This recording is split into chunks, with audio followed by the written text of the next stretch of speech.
I need you to listen carefully. What I'm about to tell you is not bedtime wisdom your father passed down, not the lessons your teachers drilled into you, and certainly not the fairy tales society feeds you to keep you docile.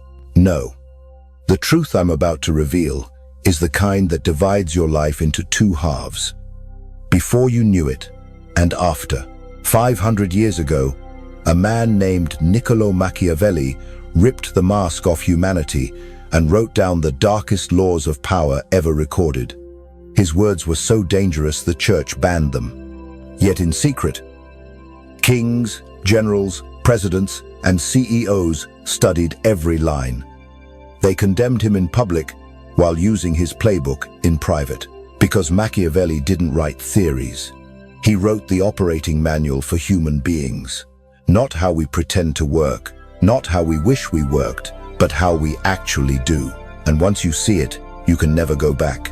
Ask yourself this: why didn't your teachers ever tell you this? Why didn't your parents? Why does society brand strategy as manipulation and power as evil? Because the blind are easier to control. Weak men raise weak men, and weakness keeps the system alive. Machiavelli warned us, the man who tries to be good in all things will be ruined among the many who are not good. Ignorance isn't virtue.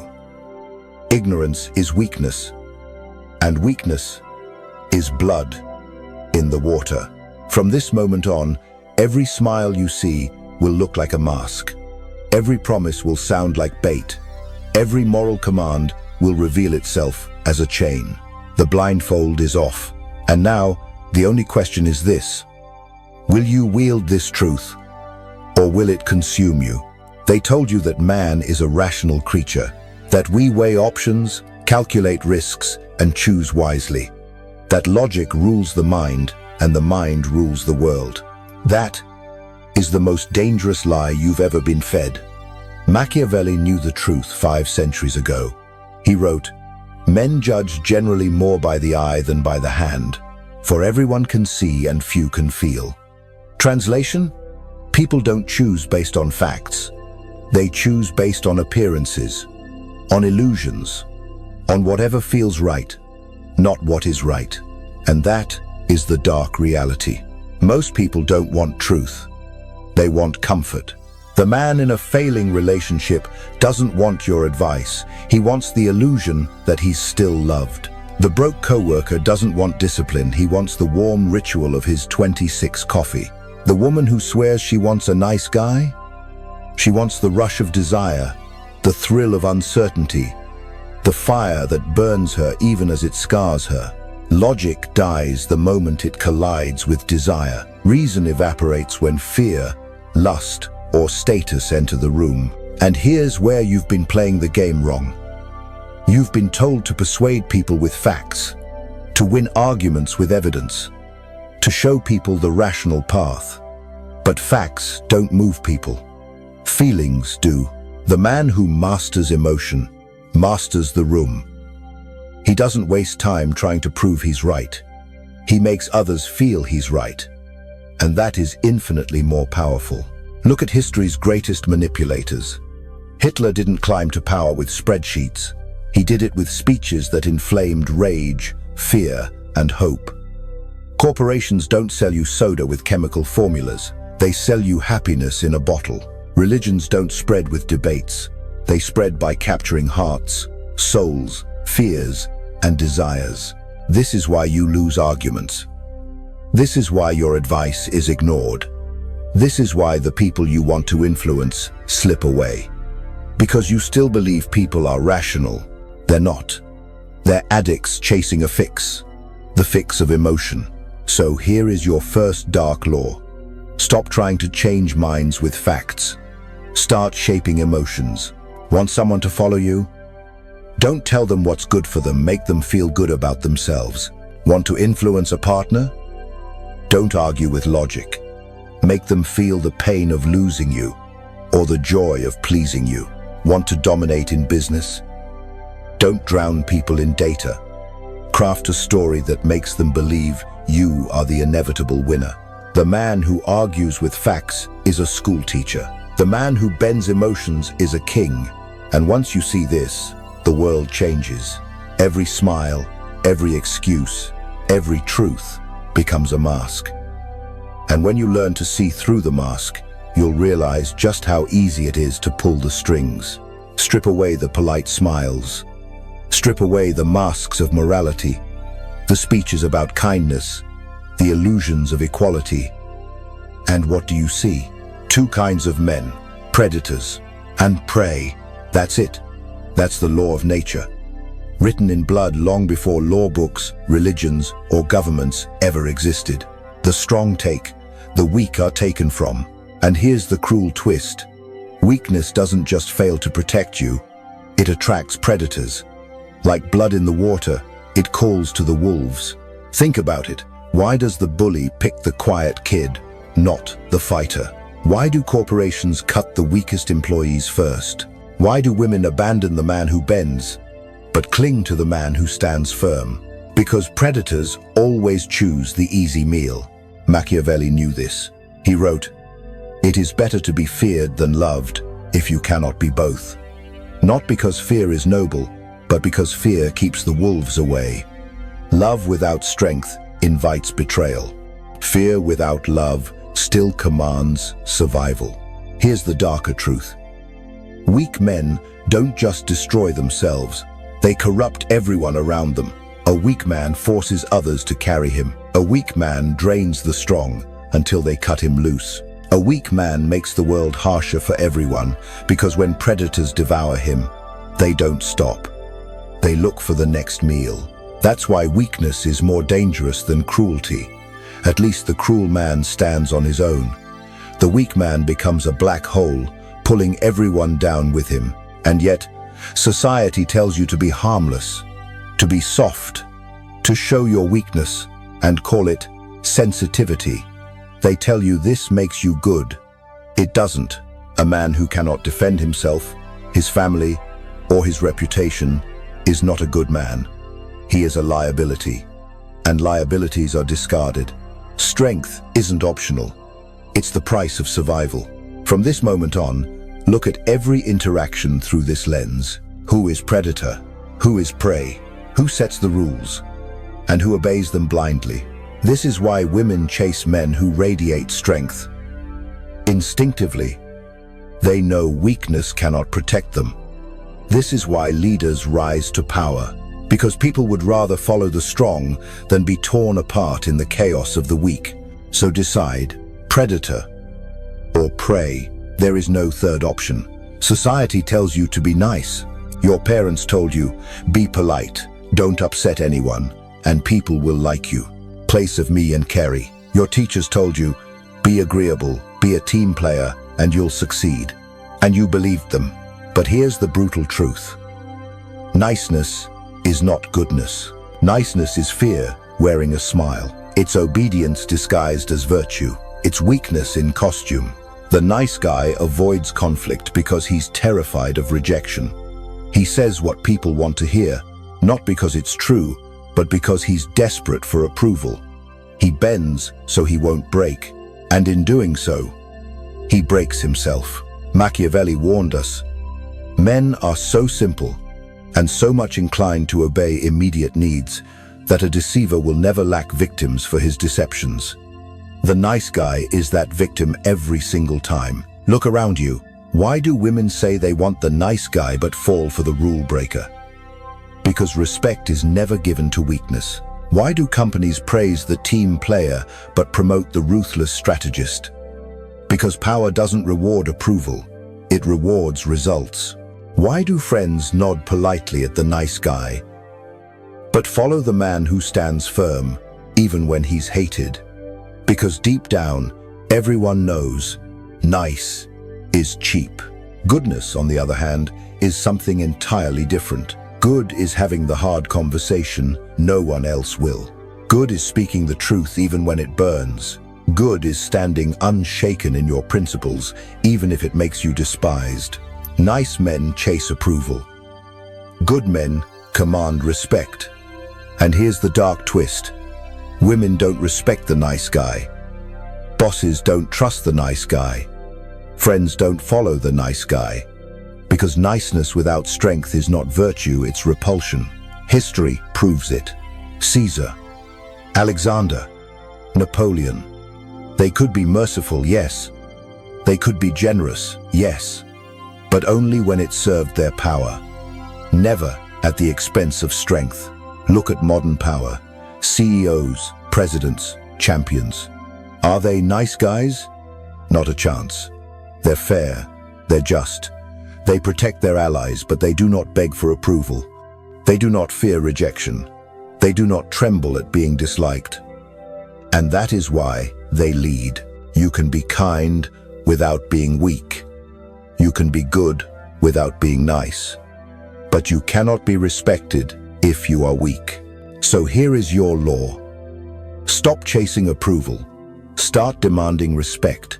Because in the hierarchy of power, the worst fate for a man is not to be hated, it's to be ignored. Your father told you loyalty is everything. Be loyal to your friends. Be loyal to your company. Be loyal to your woman. But Machiavelli saw the world for what it really is, not what it pretends to be. And his warning was brutal. Since love and fear can hardly exist together, if we must choose between them, it is far safer to be feared than loved. Why? Because love is fragile. Love is conditional. Love is loyal only as long as it benefits the one giving it. Think about it. The friend who only calls when he needs something. The company that preaches, "We're a family," until the next round of layoffs. The woman who demands your commitment while keeping her options open. That isn't loyalty.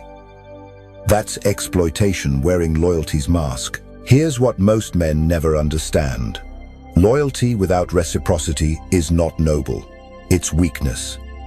The man who keeps giving loyalty to people who don't return, it isn't virtuous. He's a fool. And fools exist to be used. Look at the men who actually wield power. Not the pretenders. The real ones. Do they stay loyal after betrayal? After disrespect? After being taken for granted? Absolutely not. They are strategically loyal. They understand loyalty is a contract. And when the contract is broken, all bets are off. The weak man begs for loyalty. He clings to it like a drowning man clings to driftwood. But the strong man knows. Loyalty is not a leash around his neck. It is a weapon in his hands. Machiavelli watched kings who trusted too much get stabbed in the back. Leaders who thought love would protect them, only to be devoured by the very people who swore allegiance. And nothing has changed. So here is your law. Be generous with your loyalty, but ruthless in withdrawing it. Test people. Watch who shows up when there's nothing in it for them. See who stands beside you in storms, not just in sunshine. Never keep giving to those who bleed you dry. A man who demands loyalty but never gives it back is a tyrant. But a man who keeps giving loyalty to those who never return it is a slave. And slaves don't get remembered. They get broken. A man without reputation is already dead. He just doesn't know it yet. Machiavelli wrote, "Everyone sees what you appear to be. Few experience what you really are." Translation: it doesn't matter who you truly are. What matters is who they think you are. And this is where most men fail. They think authenticity means showing everything. They overshare. They confess their fears. They expose their doubts.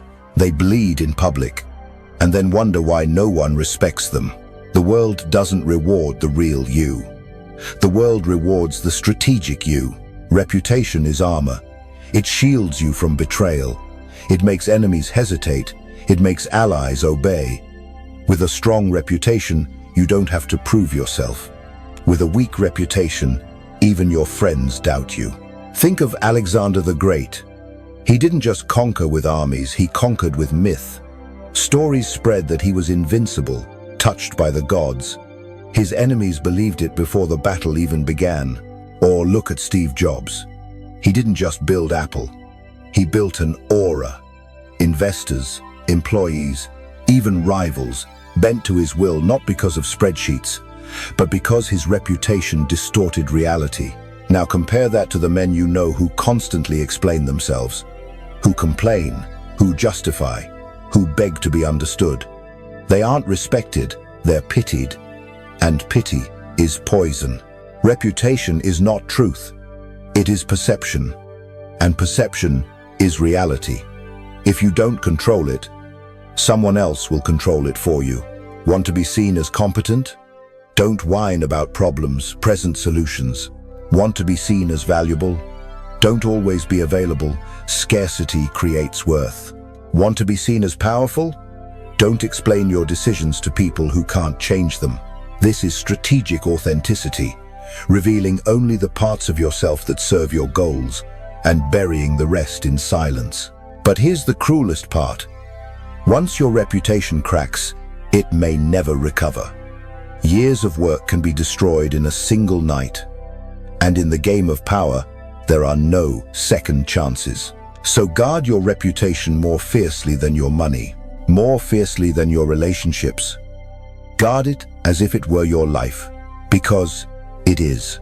Reputation is your passport into power, your armor against betrayal, your sword against doubt. Without it, you're already exiled. Most men believe peace is normal and war is the exception. Machiavelli knew the opposite.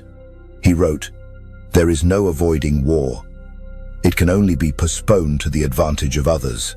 Understand this. Conflict is not something that might happen. It is always happening. In silence, in whispers, in shadows. The only question is whether you are ready for it or whether you will be devoured when it arrives. Your life is a battlefield. In your career, someone is already watching your position, waiting for you to stumble so they can replace you. In your relationships, another man is circling, ready to take your place the moment you grow weak. In your social circle, someone is testing your boundaries, pushing to see how far they can go before you snap. If you are not prepared for war, you've already lost. The men who rise above, the ones you admire, aren't surprised by conflict. They expect it. They train for it. They prepare during peace, so they don't bleed during war. A warrior doesn't sharpen his blade when the enemy arrives.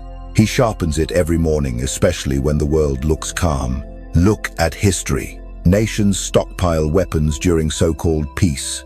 Corporations hoard cash long before recessions hit.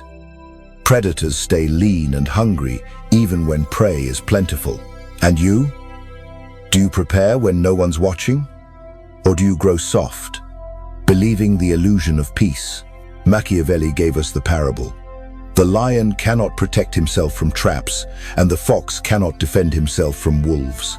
One must therefore be a fox to recognize traps and a lion to frighten wolves. Do you see it? You must be both. The fox, cunning enough to detect danger before it strikes.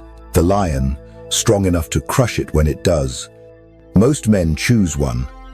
They are clever but weak, the fox torn apart by wolves. Or strong but blind, the lion snared by traps.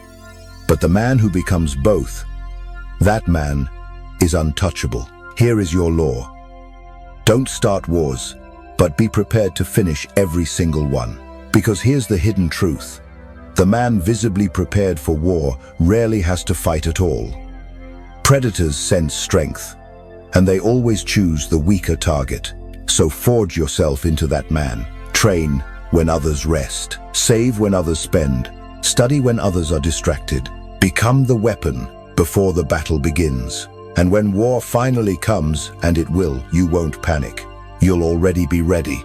People like to imagine that honesty rules the world. That truth always rises to the top. That integrity will protect you. That's the fairy tale. Machiavelli saw through the illusion. He wrote, "A prince never lacks legitimate reasons to break his promises." He didn't say some rulers lie. He said all of them do. Because deception is not corruption. Deception is survival. Look at nature. The fox pretends weakness to lure its prey. The snake camouflages itself before it strikes. The anglerfish hides in darkness, waving its glowing lure until its victim swims willingly into its jaws. Humans are no different. Politicians sell you dreams they never intend to deliver. Corporations poison you with one hand while advertising family, joy, and freedom with the other. Even inside your home, people swear forever until it costs them something. Then forever ends overnight. And yet, most men cling to the illusion that honesty will save them. They believe if they are good enough, if they are sincere enough, the world will reward them. Fools. The deceiver will never lack victims because men are simple, because men are desperate to believe the lie that comforts them. Here's the brutal law: if you refuse to deceive, you will still be deceived. If you refuse to play the game, you will still be a piece on someone else's board. Does this mean lie recklessly, betray at every turn, cheat for the sake of it? No. That's what idiots think power is. Real deception is controlled, strategic, a mask when needed, a knife when required. Tell the truth when it strengthens you, lie when it protects you, break promises when keeping them would destroy you. And above all, never forget, everyone else is already doing the same. The honest man is not noble. He is prey, and once you understand this, you'll start to see the world differently. Every promise becomes bait. Every oath, every virtue spoken by the powerful, nothing more than camouflage for their ambition. The weak cling to honesty and call it purity. The strong wield deception and call it survival. So choose. Be the prey who dies with clean hands, or the predator who lives with blood on his. You were told that morality is absolute, that good is good, that evil is evil, that the righteous are rewarded and the wicked are punished. That is the lie that keeps men obedient. Machiavelli saw what most men never will. Morality is not truth. Morality is control. Think about it. Who decides what is good? Not you. Not the masses. The powerful decide. When rulers want obedience, they call it virtue to submit. When leaders want sacrifice, they call it honor to die for them. When elites want control, they redefine evil as anything that threatens their authority. And the masses swallow it whole. Because morality feels safe. It gives the illusion of order. It makes men believe that justice always wins. But history spits on that illusion. The church burned men alive in the name of morality. Nations justified slavery, conquest, and genocide in the name of morality. Modern governments bomb cities and call it defending freedom. Do you see it? Morality isn't about truth. It's about narrative. And those who control the narrative control morality itself. Here's the darker twist. The powerful rarely obey the morality they preach. They don't have to. They create it for you. They tell you it's wrong to lie while deceiving you daily. They tell you it's wrong to be ruthless while crushing competitors without hesitation. They tell you it's wrong to be selfish while hoarding wealth and resources. Because a population that believes in fixed morality is easy to rule. They police themselves. They condemn each other. They bow to authority thinking it's righteous. Meanwhile, the rulers break the very rules they impose on you. Machiavelli wrote, "A prince must learn how not to be good, and to use this knowledge, or not use it, according to necessity." This is the real law. Do not discard morality entirely. Wield it. Appear moral when it serves you. Break morality when survival demands it. And above all, never become a prisoner of someone else's moral code. The man who clings blindly to morality is not virtuous. He is a pawn. But the man who bends morality to his will is a king. Strip away morality. Strip away the speeches, the flags, the prayers. Beneath it all, one truth remains. Men are moved by two forces only: fear and reward. Machiavelli knew it. Kings keep their crowns not because of divine right, but because their subjects fear their wrath more than they hate their rule. Corporations keep workers in line not with love, but with the whip of unemployment and the dangling carrot of promotion. Parents shape children not with wisdom alone, but with punishments and rewards stitched into daily life. This is the hidden economy of the world. Not money, not love, not honor, fear and reward. Look around you. The politician who promises safety from enemies while offering tax breaks. The preacher who warns of hellfire then offers paradise. The lover who withholds affection as punishment, then floods it as reward. These aren't accidents. They are ancient tactics. Most men fail because they only play one side. They try to rule with love alone, giving endlessly until their gifts lose value. Or they try to rule with fear alone, until rebellion brews in the shadows. Machiavelli knew the secret. The art is in the balance. Too much reward breeds entitlement. Too much fear breeds revolt. But the man who alternates between both, who withholds affection to create hunger, then delivers it at the peak of desire that man creates loyalty stronger than chains. Think of the abusive relationship where the victim stays. Why? Because after cruelty comes kindness. After the storm comes calm. The cycle itself becomes addictive. Think of the tyrant who survives decades in power. Why? Because he punishes enough to inspire fear, but rewards just enough to keep hope alive. This is the law. He who controls the balance of fear and reward controls men. So turn the mirror to yourself. How do you lead? Through endless giving, hoping for love, or through cold fear, forcing obedience? Both are weak. The true Machiavellian mixes the two, poison and honey, pain and pleasure, until dependence is complete and escape feels impossible. Ask yourself, what does this person fear losing most? What do they crave most desperately? And how can I become the one who controls both? Answer that, and you own them. They tell you trust is sacred. That trust is stone, solid, unbreakable, eternal. But Machiavelli knew better. Trust is not stone. Trust is glass. It shines. It reflects light. It looks beautiful. But the moment it cracks, it shatters. And once it breaks, it is never whole again. Here's the first law. Trust is temporary. It lasts only as long as it serves both sides. Think about it. How quickly did a friend's trust in you vanish the moment you failed to serve his needs? How quickly did your trust in a leader collapse after one betrayal? How many relationships have died over a single broken promise, no matter how many good deeds came before it? This is not the exception. This is the rule. The second law. Trust doesn't need to be real. It only needs to be convincing. The con artist doesn't survive because he's trustworthy. He survives because he looks trustworthy. The politician doesn't need genuine trust, only enough to get the votes. The seducer doesn't require unconditional trust, just enough to lower defenses. And the third, darkest law. The man who trusts too much is easier to control than the man who trusts nothing. Blind trust is a leash you hand to someone else, a rope they can tighten around your throat whenever they please. This is why weak men are devoured.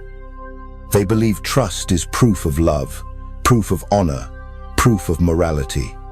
But in reality, trust is just leverage. And the man who understands this, he's the one holding the leash. So burn this into your mind. Never depend on trust. Use it, shape it, exploit it, but never rest your survival on it. Because trust is not stone, it is glass. And glass was made to break. Now you've seen what most men will never see. That humans are not rational, they are emotional. That loyalty without reciprocity is weakness. That reputation is armor sharper than steel. That war is not coming, it is always here. That niceness is weakness disguised as virtue. That fear outlasts love. That deception is survival. That morality is a cage. That trust is glass. These are the laws they never wanted you to know. The truths society hides because they are too dangerous.